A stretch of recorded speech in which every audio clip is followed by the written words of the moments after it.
Yeah, that's my favorite part of the day. You deliver those with so much passion. I try to be consistent. I try. What did you learn about your team through the first two series that you believe will help you in this series against Minnesota, whether it be from a mentality or a focus standpoint? Yeah, I think just understanding, their ability to, execute the game plan, and being able to pivot if things aren't going well or things we need to make a change.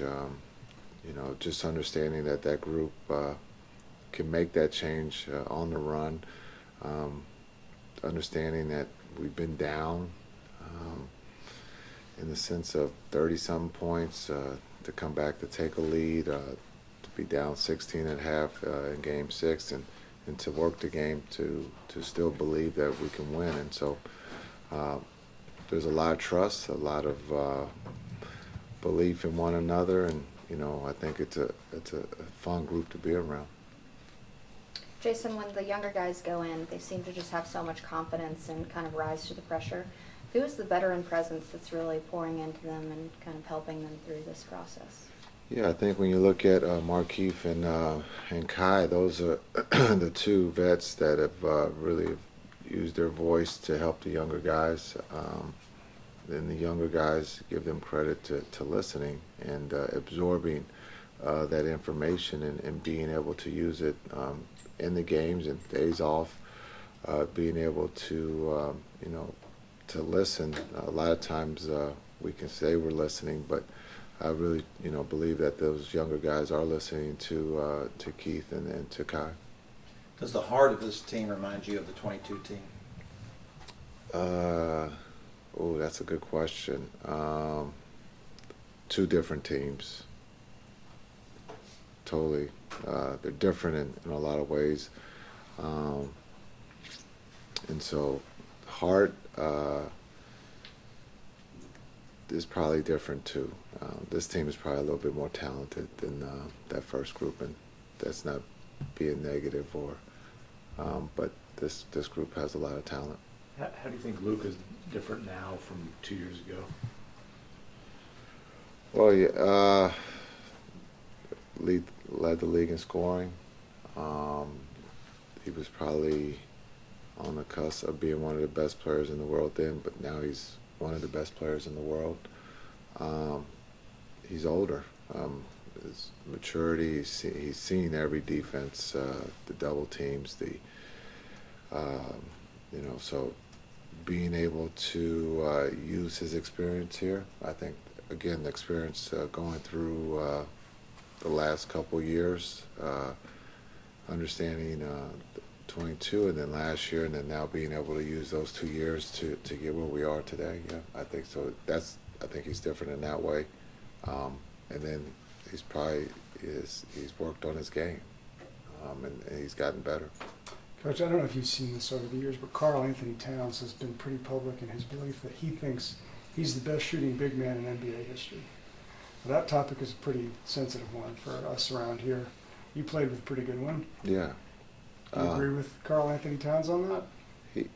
Everyone has a right to their opinion, especially now. But yeah, he can shoot it. He can definitely shoot it. You look at Cat's. He's a very confident young man. He's one of the best bigs in this league. He can't shoot the three at a high rate. He can put it on the floor. He can score.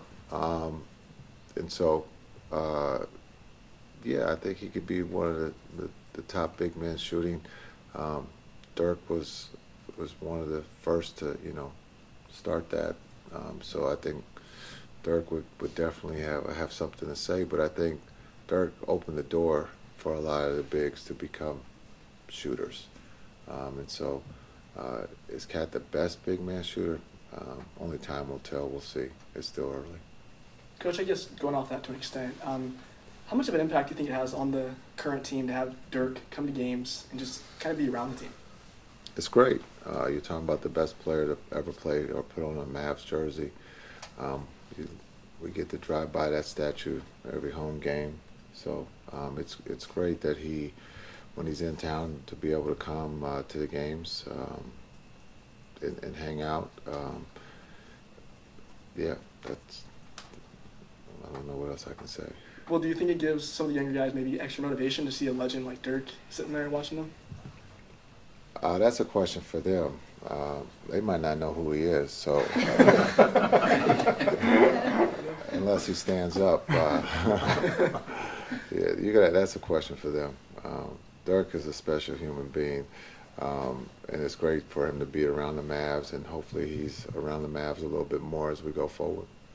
Coach, you talked about D. Jones being the last signed guy before the season. He mentioned feeling like people had confidence in him almost immediately. What did you see in him that gave you the reason to instill that confidence that he could be what he is right now for you guys? Yeah, I think I've answered that in the sense of I've seen him on the other side, and I felt if we ever got an opportunity to get someone or get D. Jones, he could bring something that we didn't have. We've joked about the layup line, but just his ability to play defense. What he's done being here is he's worked on his game, and you could see that being able to shoot the three at a high clip for us, the open shots he's getting. But the one thing he's been really consistent with from the time we talked on the phone is that he just wants to win, and you can see that spirit.